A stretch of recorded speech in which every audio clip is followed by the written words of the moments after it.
Oh, hello everybody. Hello, and welcome to another fabulous episode of People's Freeway. In this episode, I invite you to ask yourself, when was the last time you let yourself go?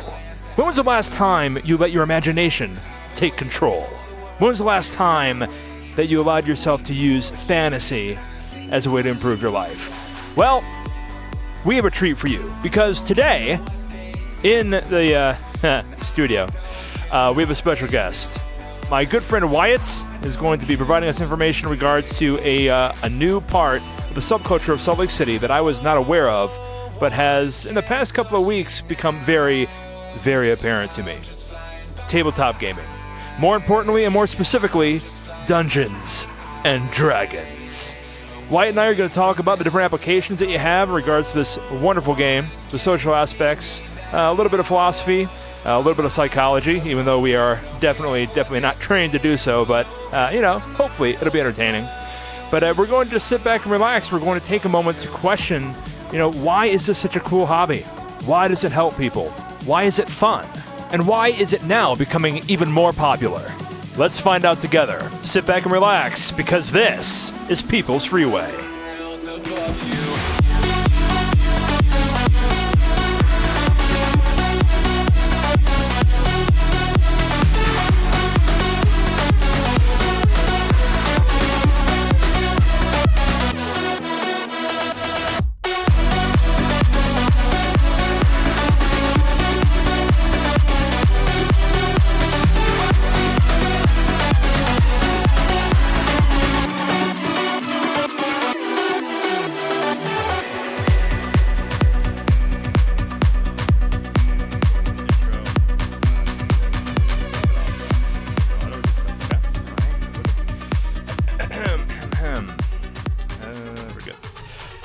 Hello, everybody, and welcome to People's Freeway, the Slug Life podcast focusing on subculture SLC. My name is Mike, and today in the kitchen, we have a very special guest, adventurer of worlds near and far, soothsayer of the arcane.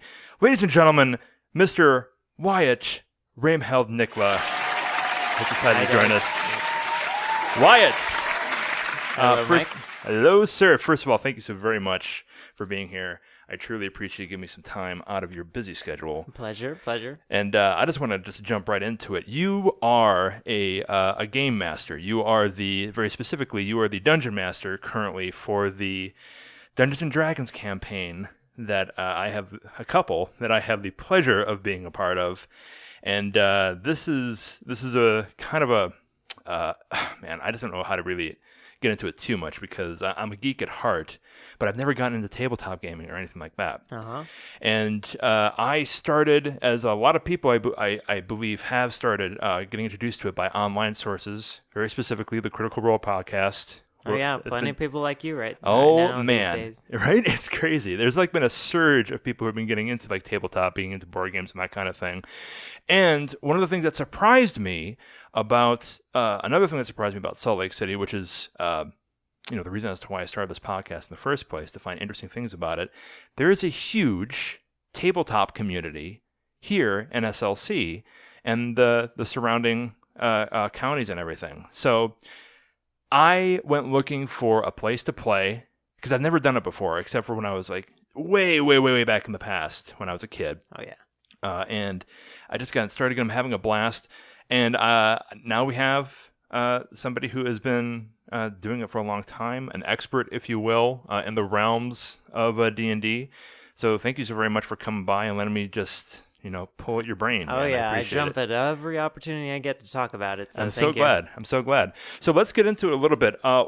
For the unexperienced, how would you describe what Dungeons and Dragons is, technically or spiritually or whatever? Yeah, and I mean, cut me off whenever you need to. Yeah, no, please. I'll start rambling soon enough. It's okay. Yeah, what it is to me at its core, yeah, you're fine, is just it's a collaborative storytelling experience. You know, it's the extension and refinement of make believe that you would find on the schoolyard, or in back rooms and basements among everybody's trading cards. I mean, everybody's been there, right? From when we were kids, yeah. we tell stories, we play make-believe at recess, that kind of thing. Mm-hmm. And some people, they take into their adult lives. I mean, writers, actors, that kind of thing. And this, and you bring up a pretty good point, because I've definitely seen that before in the hands of people who are experienced and who are willing to be vulnerable.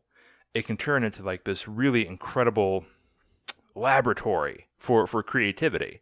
Do you think that might be one reason why people are drawn to it? Yeah, I don't think that like all those things that you find as an extension of our creative outlets from when we're young are like they're powerful, and you find them everywhere. Writing, as you said, and art and all other forms of expression. This one taps into so many of them at once. And it's not always the same as all of those, and I'm not going to draw comparisons on which one's more useful. We'd be talking for the next 24 hours if you wanted to get into that. But yeah, it does have a unique blend of all of it, because it's acting, it's writing, it's art in some ways. You see how much people are drawn to bring different forms of art to the table. Just anything from graphic arts I've seen brung into it, to just traditional art styles. Just it's its own sort of fan art. It's its own like fandom between everybody at one table in a way. That's one thing that's really gotten me into it a bit more, because again, I haven't been going hardcore until I went to Game Night Games. Shout out to Game Night Games. We'll have a link to that in the description, you guys. The local tabletop and board game outlet here in Salt Lake. There's a couple of others. There's plenty of places north and south of this, but I'm based in SLC, and knowing that there's a place where I can go to get educated about this and play was really refreshing. I did not expect to have that kind of ease of entry into this whole thing, because you're meeting strangers. I think, again, I'm going to bring up vulnerability a lot in our conversation, because I think it's uncomfortable for people, myself included, to allow yourself to be open to being creative. You're throwing ideas out on the table like, well, I'm this person, or I want to role play in this or that. What do you think is probably the most, I mean, you've been on both sides. You've been a player, you still are, and over the years you've gotten experience enough to be, in my opinion, a very good Dungeon Master, which is a very tough job, a lot of organization. My pleasure. But what do you think are probably some of the hardest things for people who are new coming into like this environment? What do they have to get over? What are the challenges that they have to deal with? Yeah, and this is something that will vary a lot depending on where you are. I also was in your position when I first came to the same outlet, to Game Night Games, and I sat down at a table. I was hoping to continue my experience with Adventurers League specifically. Right. Let's get into that, because that's. We'll get back to the main question that I wanted that I put out there, but from a technical standpoint, what is Adventures League? Let's talk about the dynamic of technically Dungeons and Dragons itself, because Wizards of the Coast have been producing materials since the late 70s, right? TSR and Wizards themselves. Yeah. And the organization that they have with the way in which the game is played has been ridiculously interesting to me, because you're getting how do you organize the chaos that is the imagination of you and like up to 6 other people or something like that.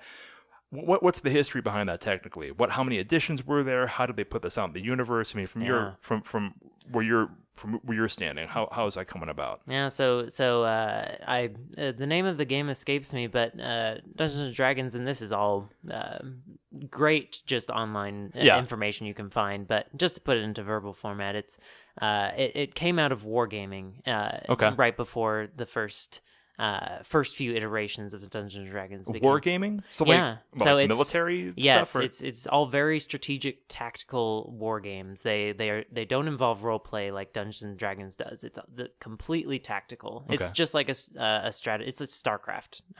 With physical figures and battlefields, and it was very it was a very male-centric experience. Sure. That was kind of the crowd, the audience that it had, and the extension of it with the role play was really just an iteration, just something a little more visionary that came out of that sort of game. And that was Gary Gygax's legacy, was turning it from that into something a little more story driven and a little more a little more involved that way. Okay. So since then, they've iterated it again and again, starting with Dungeons and Dragons, the first edition going into Advanced Dungeons and Dragons, which was their second. Mm-hmm. Then they had third edition, 3.5, fourth edition, and finally now on fifth. And you look at patch notes for games, they're iterating much more frequently.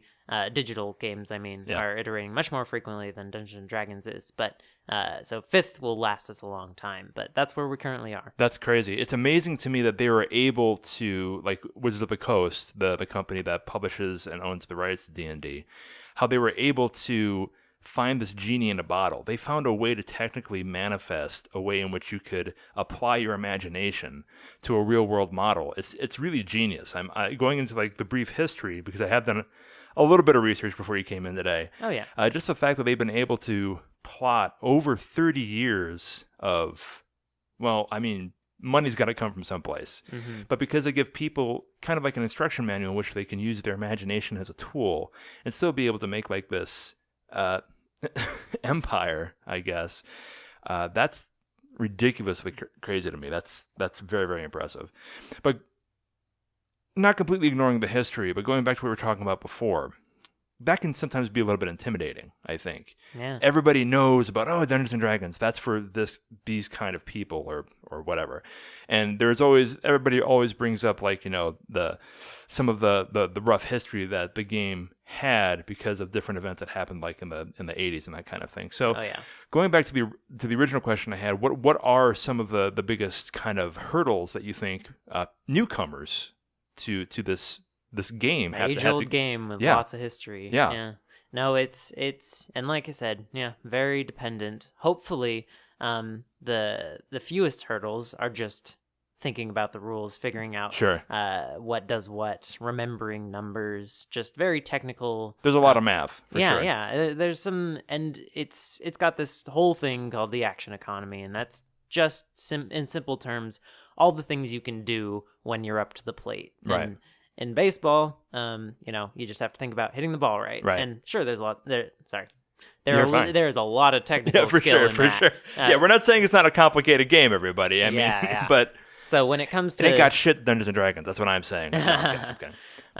So when it comes to the difference between that, it's all mental. For sure. You just have this lot of you have a big library of space, and you got to remember where all the books are.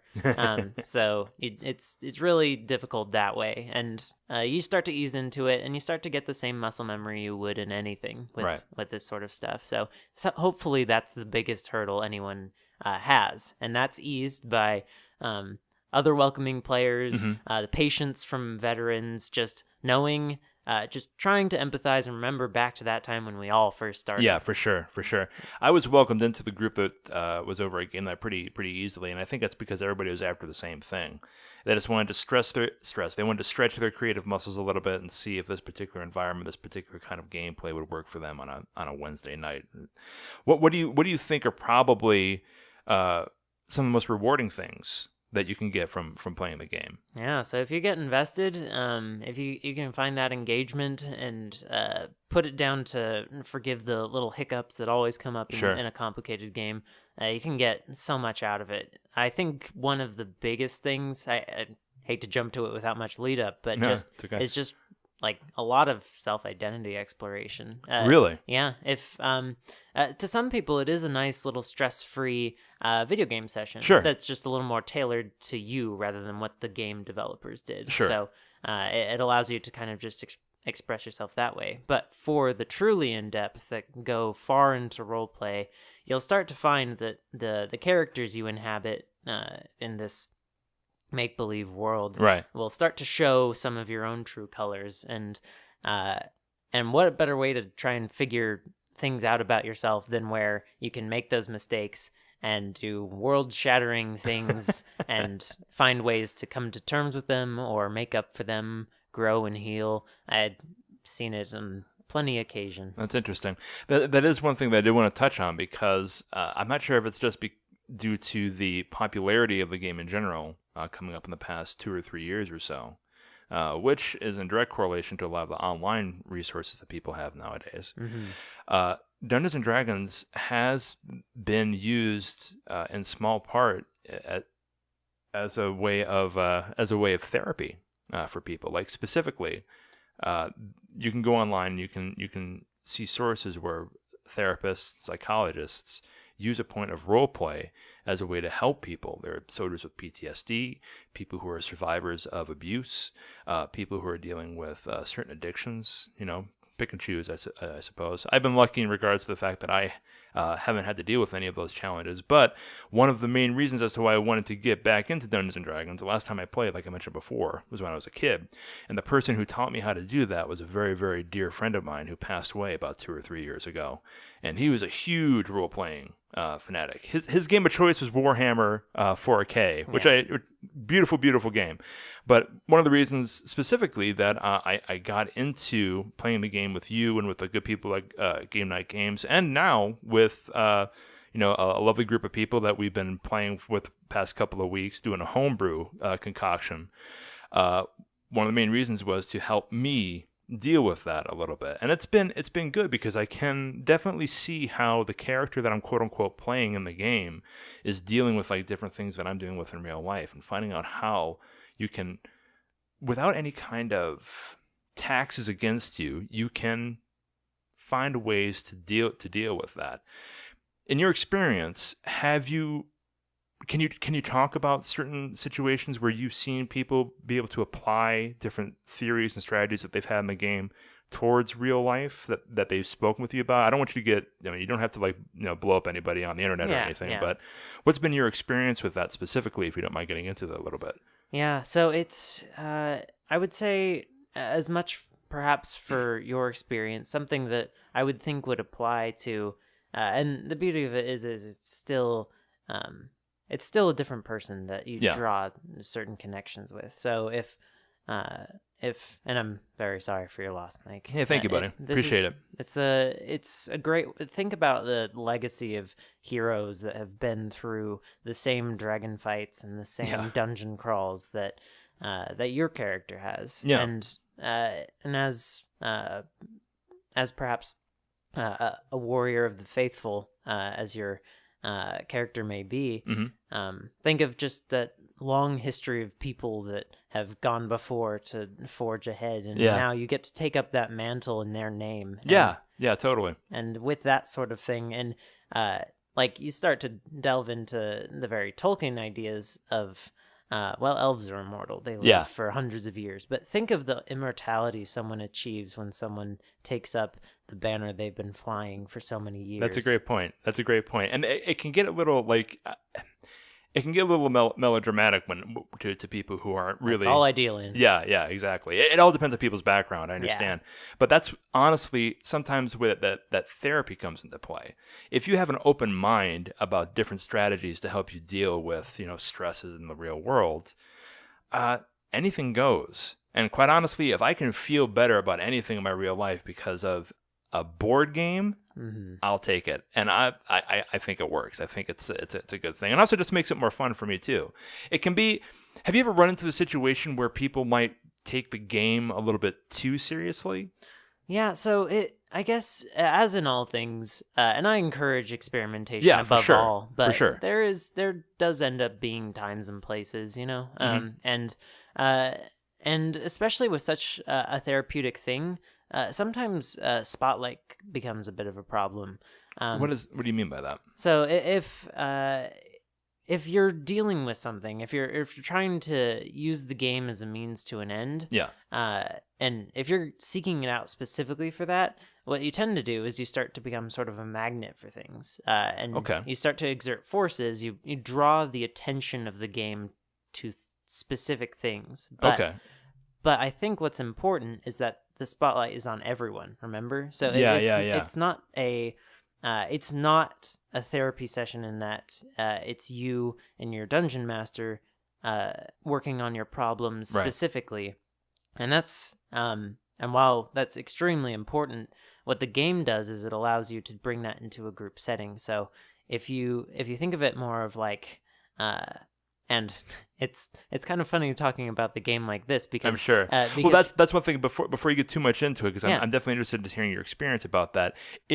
We are not licensed therapists, everybody. Oh, yeah. We're just talking about my own association and Wyatt's own association with playing this very, very cool game in a social setting. By all means, if you guys feel that you have any need to get some professional help or anything, go to those sources. If you, I mean, D&D can probably help with some things, and I'm only speaking from my own personal experience, but we are not licensed therapists or anything. But going back to what you're talking about before, people do have to keep that in consideration, regardless of the reasons as to why they're playing. Like you mentioned, it might just be a cool video game session, or it might be like, okay, well, in this fantasy world where I don't have to worry about, the price or something, what would happen if I could apply this to that and that? And I think that's just the enigma of the game in general. It's like it can accomplish so many different things. Sometimes you don't know what it is going to accomplish. Well, that's what happens when you have something that's so improvised, right? I mean, when you have so many options through, albeit a technical system, there's still a lot of potential for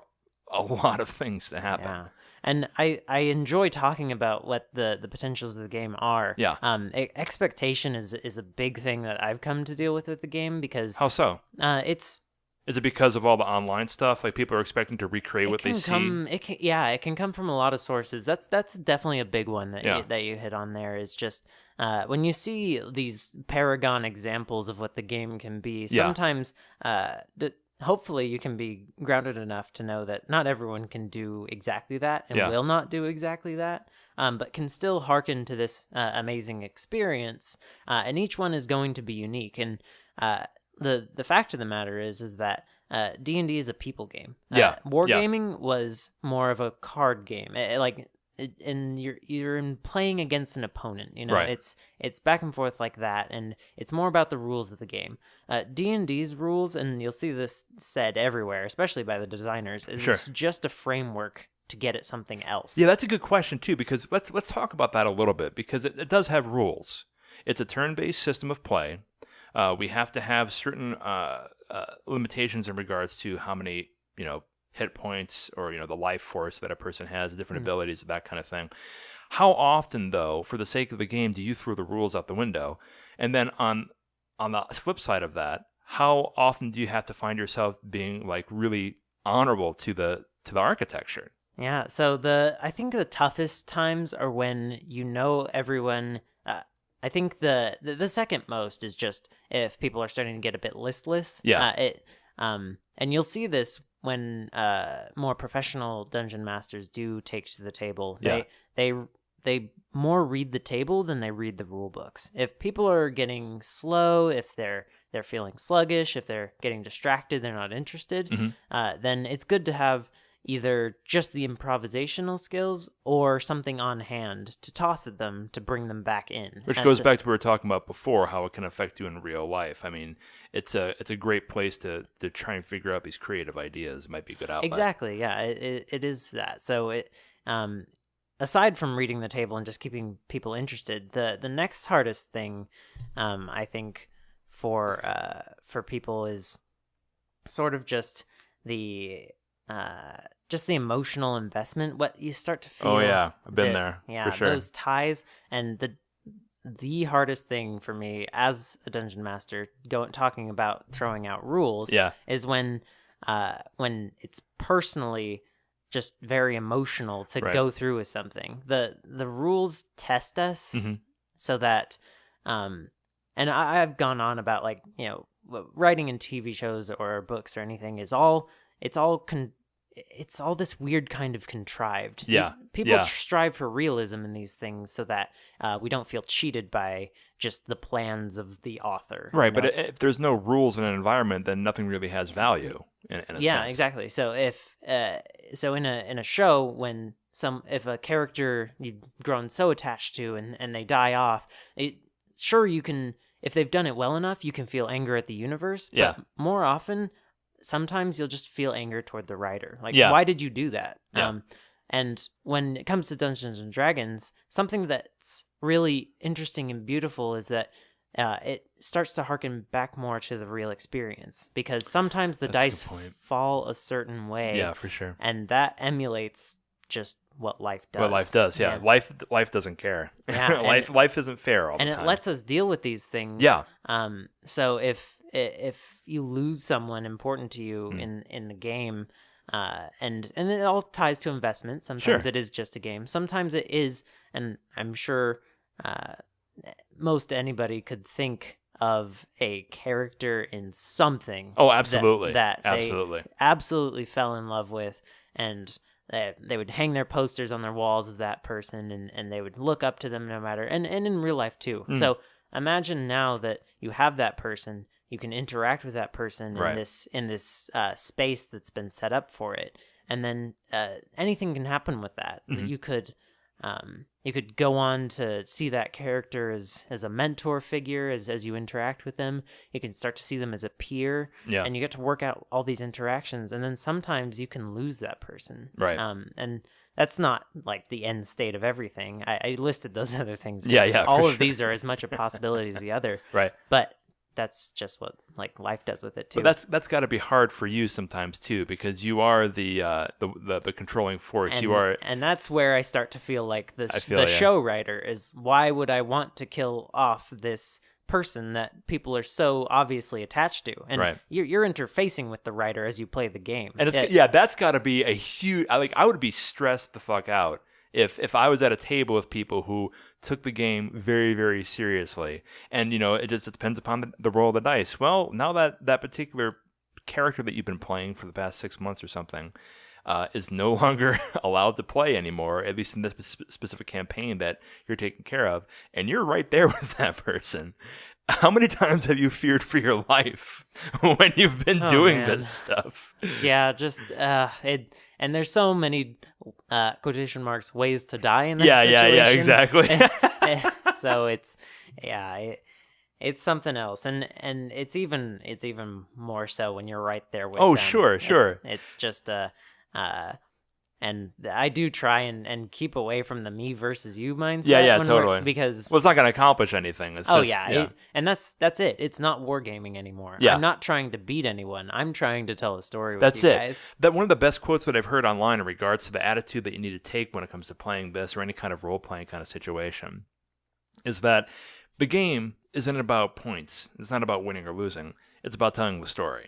And what's really interesting about this particular way of tabletop is that everybody gets their chapter in the book. Everybody has a way in which they can expand upon what's going on. Yeah, hopefully. Yeah, hopefully, right? Well, let's go into that, because that's coming from my personal experience.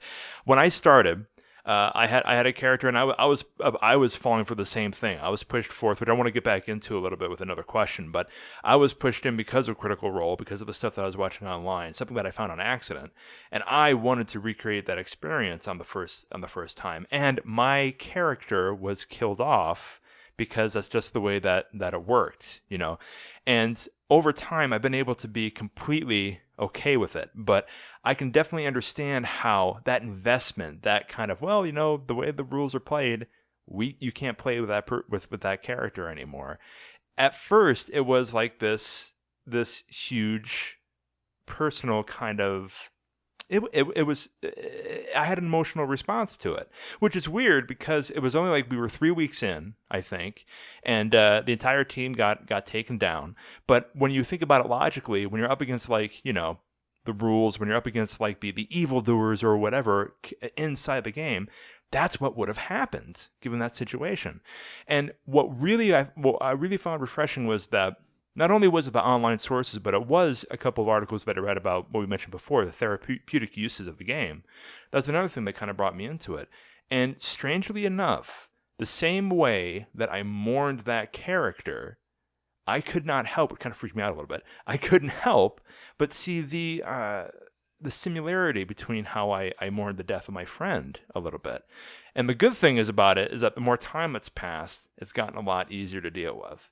And I'm not saying that anybody who plays the game is at risk of having a nervous breakdown or something like that. It's not that dramatic. But what's really interesting to me is the correlation between cost and loss when it comes to this specific kind of role play. And that's what really got me addicted. Yeah. I remember we had a conversation the week that I came back, and we were, both talking a little bit. One of the things that came up was that you were afraid that I wasn't going to come back to the table, which is a valid point to put out there. I'm sure it's probably happened to you more than once being a DM on the stage. And more often than not, I don't actually get the answer as to what actually happened. I feel you. I feel you. That's got to be mind-numbing a little bit. Like you don't know for sure. But carry on. After I was able to be logical about the process, we have to have rules. That's what would have happened, so on and so forth. And then this interesting thing happened when I found that correlation between this character and my friend that passed away. I was hooked. Like at this point, as long as I can find a place to play, I'm not going to stop playing this game. Yeah. And that's something that I find to be like really positive. I can't speak for anybody else's experience, but this particular experience, in regards to the additional therapy that I've taken myself on a more personal, professional basis, this has helped me deal with the death of my friend, and that is huge. That is huge to me. And I'm since I've been playing that same game with you, Mike, the thing I've noticed most is that you have been wanting to get him back. Yeah, totally. Really bad. And and that's exactly what everyone wants to do. Yeah, right. So it's that quest, and in this game, that's achievable. You know? And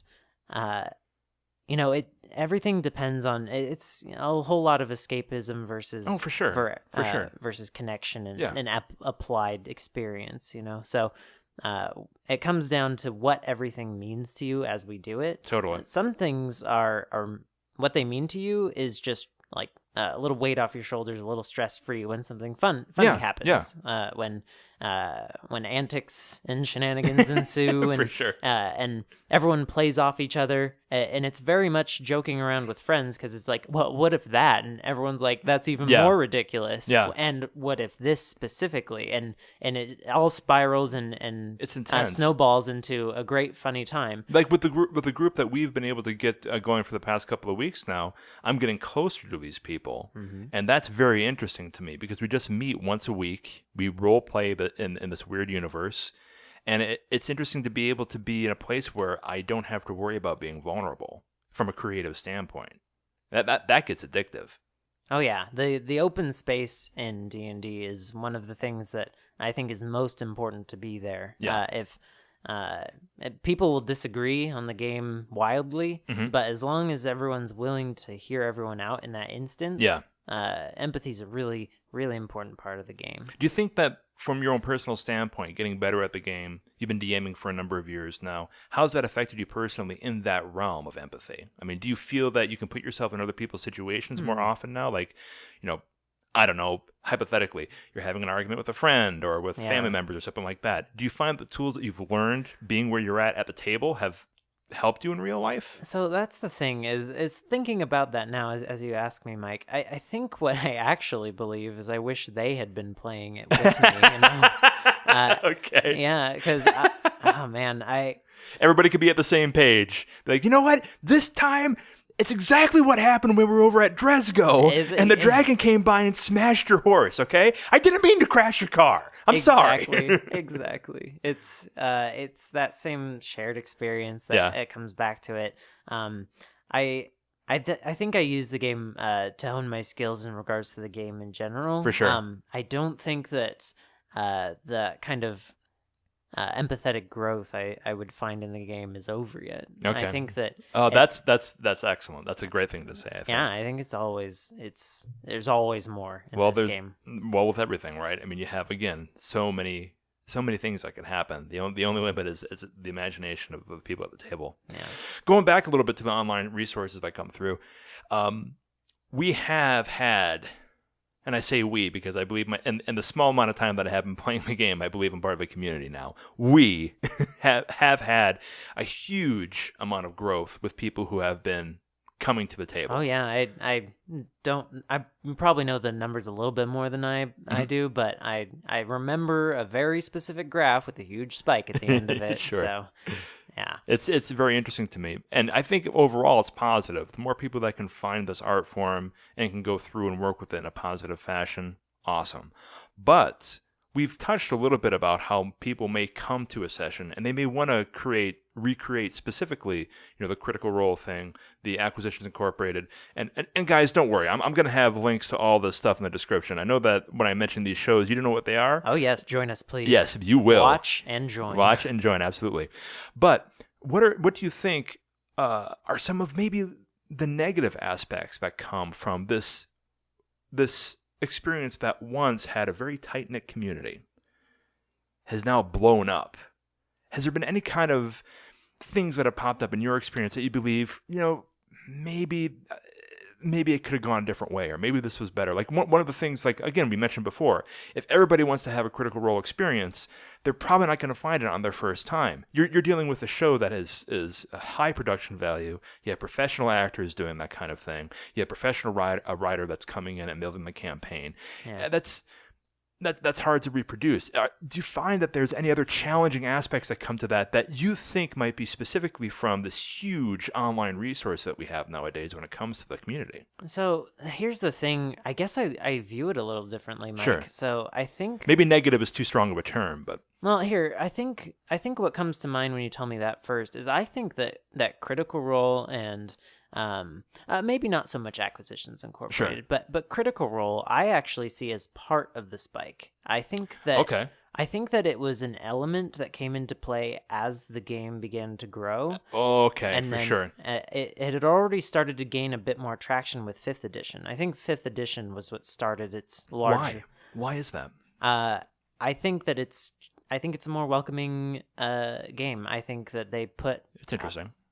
I think they put a lot more things in the text that just were inherently more inclusive. I look through the player's handbook. Yeah. You see an amazing, diverse cast of adventurers. Just this illustrations and the production value for the handbooks and all the different literature that comes up on how to play the game are just mind-boggling to me. Yeah, and I think that I think it was the nature of the game and the support of Wizards leaning into its widespread just potential for enjoyment that led to its boom. I think that by nature, the game is for everyone. I think everyone can enjoy it. I firmly believe it. I believe it because it's such a variable game. Yeah. I think everyone comes to it for something different, and everybody can find that eventually. Yeah. So when I see that Critical Role has led to such a larger increase in the game's following, I see it as like a delayed, like secondary chain reaction. Sure. It was the game had started to grow slightly. It led to the ability for this group of voice actors and friends to say, let's go live with this thing. Right. They found it could be marketable. Yeah. I mean, And they wanted to spread what they had and felt sure. like, and I think they were getting signals from the community, albeit maybe quiet. They had to take a risk for sure. Oh, absolutely. And then they went along with it, and now even more people, those that maybe didn't see the inclusivity of the handbook, but now they see living, breathing people up on a screen with tens of thousands of other people enjoying it. That's ridiculous too, because we've started the second campaign with a Critical Role cast, and on the inaugural episode that was broadcast by Twitch, I think they recorded like somewhere. Oh, my phone's on. Close to like over 100,000 people viewing it at one time consecutively. Like if you're talking like TV ratings, like from the I don't know, the Nyman or Nealon scale, whatever it is, that's huge. And you're watching these actors perform, but they're doing it with dice and their tablets on a table. It isn't like they have swords and they're acting it out, or it's an animation or something. They are giving the audience enough credit to use their imagination.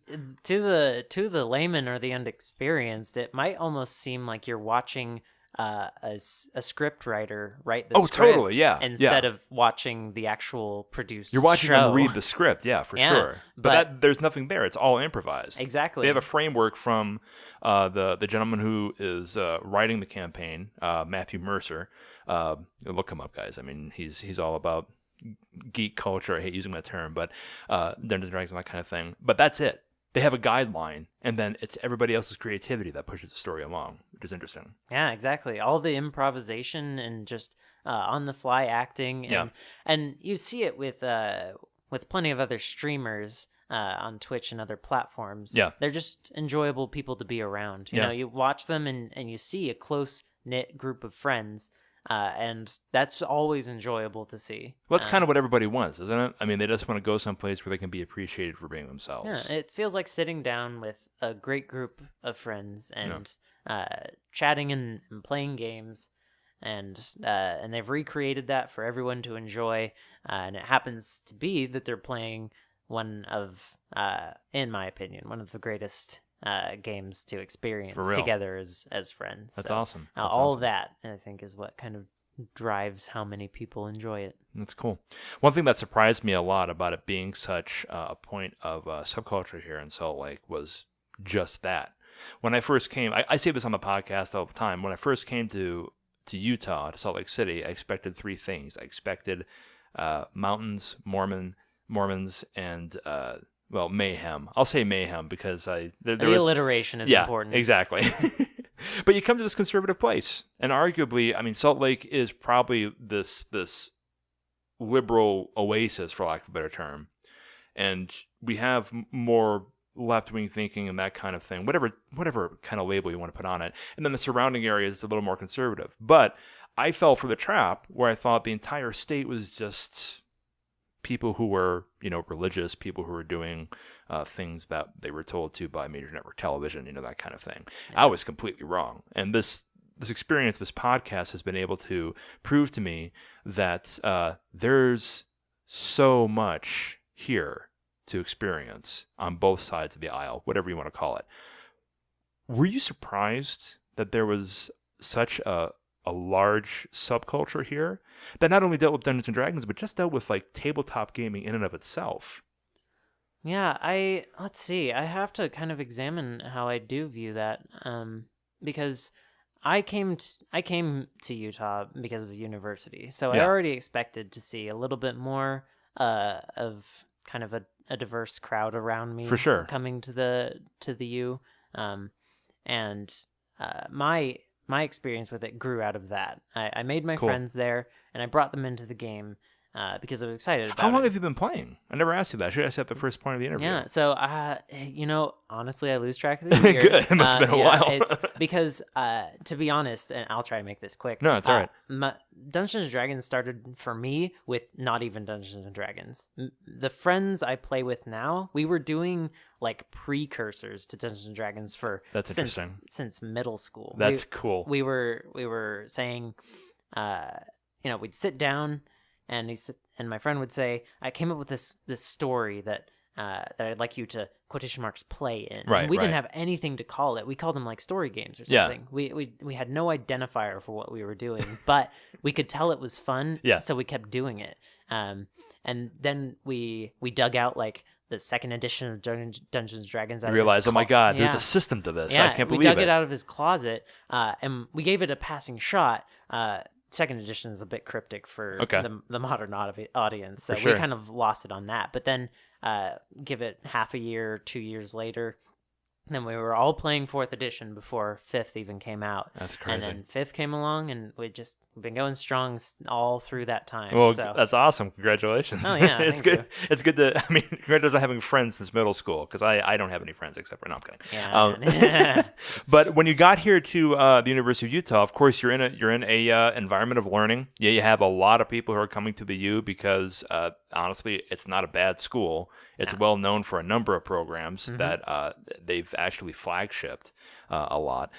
When it comes to different creative genres, there's a lot of things that come into, video game production, music production, film, a lot of creative aspects that people come specifically to Salt Lake and Utah for. But when you stepped out of that environment where there's a lot of these different ideas passing through, were you ever worried about finding someplace local where you could still get your fix? Yeah. Oh, exactly. That's how I put it. Yeah. The reason I started to try and expand the game, because because up until Game Night Games, it had been... Shout out to Mike at Game Night Games, by the way. Yeah, exactly. Thank you, Mike. There's kind of this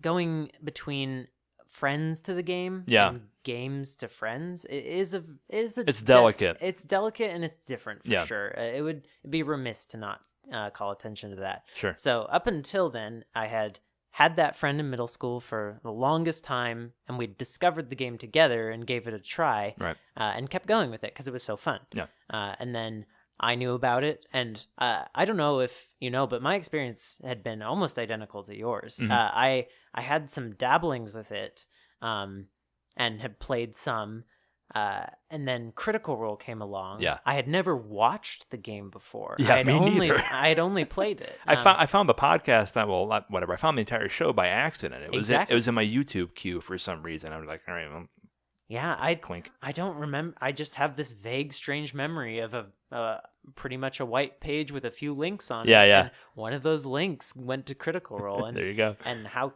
I mean, I've all forgotten about that. And, Critical Role is the only thing I remember. I feel you.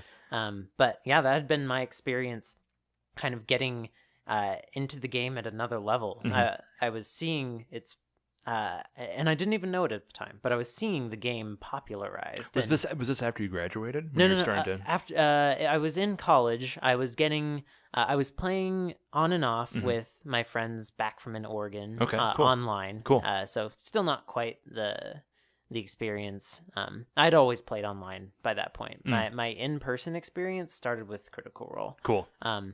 I picked up my... That's interesting to me. That's cool. Yeah, and I think, and now I think about it, I don't think too much about that disparity between online and at the table. But for real, you're still communicating with people. You just have to be doing it over an internet connection. So after Critical Role, I brought my close friends from university in, and I said, do you guys want to try this? And everyone was gung-ho about it. And I had a few friends who tried it and then drifted away from it. So perhaps not for everyone. Perhaps not for everyone, depending on where their life's at. Kind of thing. But regardless, that's how I started that, and I've been playing that through all my years of college, and have kept it going. Then I went to Comic-Con, I do every year. Absolutely. And this time, instead of doing the usual panels and walking around the floor, I sequestered myself up in the Dungeons and Dragons room. I was like, I had been running a game for this long, and I want to play again. Right, exactly. I want to sit down and just have fun with the game. We were talking about a little bit before we started recording, like this weekend, you were doing prep for other games that you take care of. I can only imagine the kind of, oh man, just the organization for like multiple games, because you do stuff at game night for people who are interested in come in, and then you also have, at least between you and I, a number of other people, you have what we call a homebrew. And I mentioned that before. Homebrew is when it's this really more personal, kind of less public kind of environment where people come in and play, and that's where you can toss out rules, or you can be adamant to certain things, your own personal story flavor that comes into it.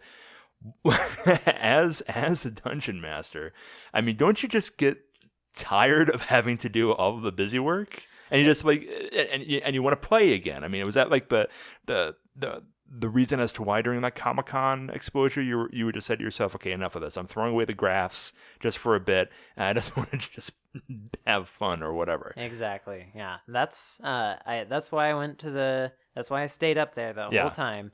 My friends barely saw me. I kept insisting, hey, you could drop by if you want. But hey, come over here. It's really exactly. Fun. It was a blast. Yeah. I had so much fun.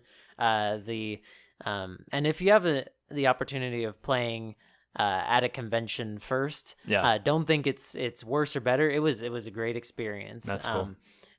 We had a multi-table story extravaganza, for lack of a better term. Nice. It was everybody in the room was brought together in this big epic adventure, and they coined, or they called it an epic. That's its title on the page. Right. And it was a blast.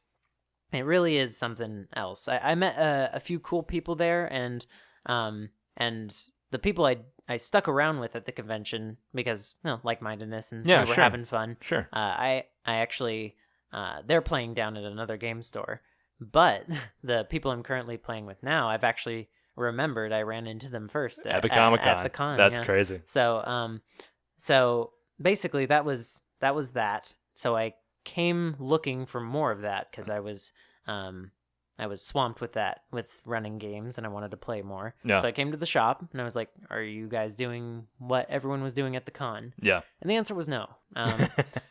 It was a bunch of people that had. So you came to GNG thinking, okay, well, this is really fun playing.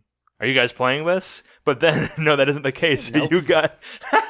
So yeah. So what happened next? So I know what happened next. Oh yeah, and for the sake of it, so instead of finding the escape I wanted, I found yet another thing to run. So I picked up my grids once again and said, "Well, I'll provide it." I will provide it. Yeah, so That's great. Yeah, so I kept running at the shop. Yeah. That which everyone has experienced at the con. And it wasn't completely out of line either. After I played at the con, I talked to the organizers, and they were saying that they always need more dungeon masters for sure to volunteer. Well, that's the one caveat of the game, and I think that's one thing that it's good that it is growing in popularity because everybody wants to play. Not a lot of people want to organize. No, and you need that, unfortunately, to make it happen. It's a thankless job sometimes, man. I appreciate you for stepping in and taking that responsibility. No, it's a surprisingly thankful one, and nice. I appreciate it. Thank you. So I had already been interested in kind of expanding what I was doing, volunteering for. Sorry, fruit flies. No, yeah. They were always saying they need more dungeon masters, so I was looking for ways to get involved. They were saying that it's kind of hit or miss with the shops, so I came looking to one just on the off chance. They didn't have anything on their website, so I had to try real hard to try and figure it out. Yeah. So got it up and running. I'm happy that I have a full table almost every week. Yes, sir. Of people new. I think I have about a pretty even split of people who've been doing it and people who are just starting to try it. I'd say so. I love it. I'm going to start arm wrestling people for spots coming up soon, man. It's good stuff. Other than, well, hopefully people are going to start running I feel as you. well. Yeah. Kind of drawing it up. I would love to see some more Adventurers League people. I gotcha.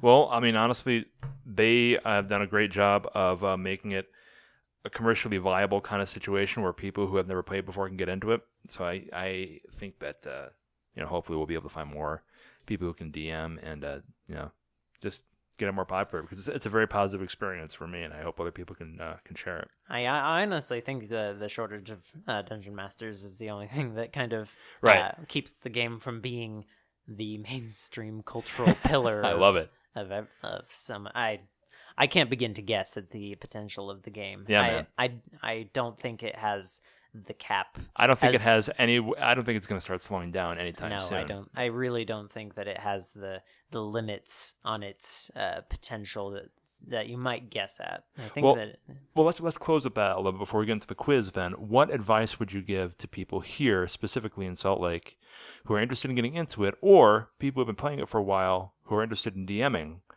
What do you think are probably some of the things that they have to take into consideration before they jump into that pool?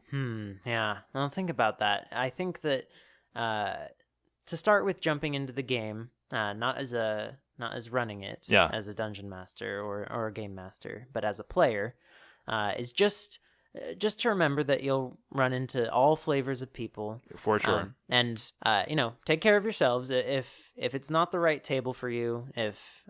Because it is true, so many different types of people play this game, and you're not going to get along with all of them. Yeah, for sure. Hopefully, some of the popularized forms of the game have kind of brought everyone into a better space to get along with. I think it people. has. Yeah, honestly. yeah. So keep care of yourselves, but also keep an open mind. If there are many different types of people than what you expect, give it a shot. See what other people are bringing to the table. See what you're bringing to the table. Yeah, for sure. don't expect too much, but expect everything you could possibly expect, because it's great. Yeah.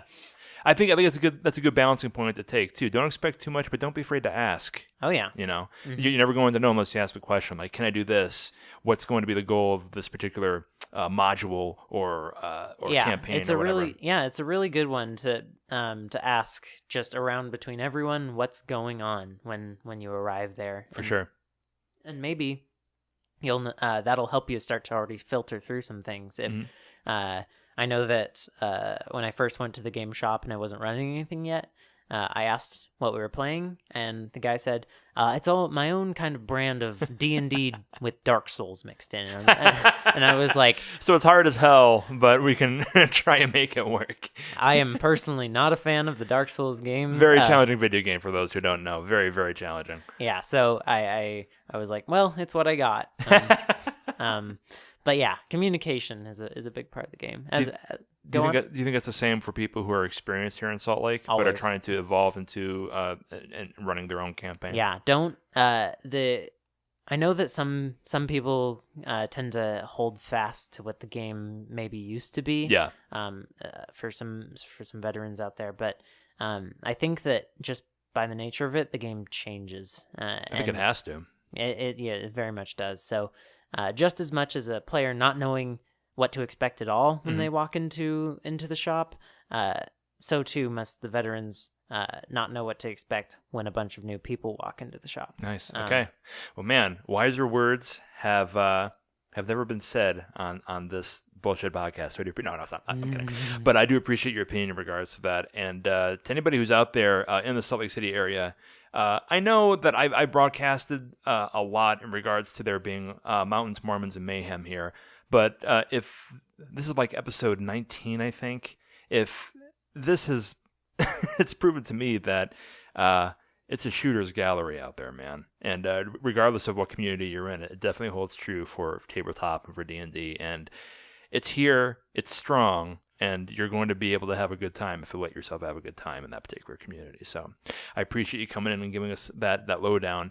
But at this point, sir, we have to get to the final segment of the show. Oh my gosh. But as I was saying before, this is everybody's favorite segment, People's Trivia. So what I'm going to do is I'm going to ask you some questions that are based off of, legit internet polls. Not really. I just found some quizzes for D&D on the internet, you guys. But we're going to go through 10 questions. If you get it right, if you get it wrong, and then if you do happen to get majority of them right, you're going to win the traditional prize here at People's Freeway, your own bag of corn nuts. So we'll see how that goes through. I hope you like them. I got them in barbecue ranch and original, so we'll see how that goes through. Now I want to win. Yeah, right. Nice. So let's go ahead and get started. Question number 1. Dungeons & Dragons is considered to be the progenitor, or to be like, the starting point of which one of these games? War games, video games, battle simulators, or role-playing games? Role-playing games, I guess? That is correct, sir. Excellent. Number 2. These two were the co-creators of the original Dungeons & Dragons game. Jeff Grubb and Ed Greenwood, Gary Gygax and Dave Arneson, Ed Greenwood and Dave Arneson, or Ed Greenwood and Gary Gygax? I'm going to have to go with Ed Greenwood and Gary Gygax. Dang. Afraid not. You got one of them, right? We mentioned him before. Lord Gary Gygax, one of the original writers, but it was him and his friend Dave Arneson who were able to create it. Ed Greenwood authors a lot of great novels. He's a great writer. Yeah. He's a great writer for sure. That's okay. 1 for 1. We're doing good. When Dungeons & Dragons was first coming out, like in its inception, it wasn't even called Dungeons & Dragons. There was an acronym that we used to describe it, TSR. What did TSR initially stand for? Tactical Studies Rules, 10 Special Rules, Tactical Series Role-Playing, or Tactical Series Rules? Tactical Series Role-Playing. Sorry, it was Tactical Studies Rules. They really bent right into that war game thing, for sure. But tough question, but don't worry, we still have plenty left. Number 4, the figurines often used in conjunction with the game are now largely made of plastic and pewter.